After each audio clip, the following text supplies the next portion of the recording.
Ghana is a culturally rich nation. We have 70 ethnic groups and 80 languages. We have 242 traditional areas that are recognized by the National House of Chiefs. Mr. Speaker, we throw an open challenge to proponents outside of this house, since there's no proponents in this house, of LGBTQ rights, to show us one Ghanaian traditional language or one Ghanaian traditional area that accepts and supports homosexuality. Language is an identifier of an ethnic group. And when you take all the 70 Ghanaian languages, over 70 Ghanaian languages, each one of them has words for things that are natural to the people. Things that are alien, they don't have words for them, they have descriptions for them.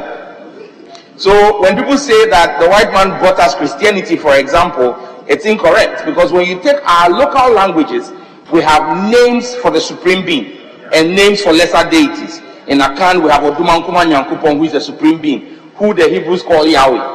Or in Ghana, we have Akan Anyumo. So God is not a new construct to our language. But when you take things like computer, which are new things to our language, we call it Abefu Efidie Enchi. It's a description. When you take telephone, we call it Ahuma Trufu or something, a description. And when you take homosexuals, we call them Kodo Besia, Kodo Aoya Ninyama Tise Besia. It is a description, simply because it is alien to our language. And so when it comes to tradition and our culture, these are alien to our culture.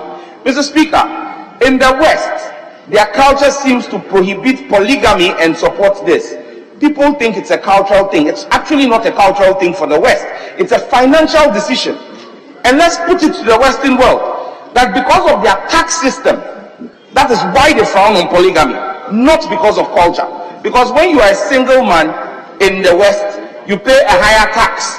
Once you get married to your spouse, your household tax reduces your individual tax liability. So then imagine if they allowed one man to have 4 wives.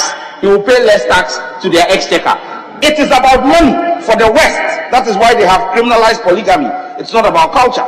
And so they should not follow money and ask us to accept something that is culturally reprehensible.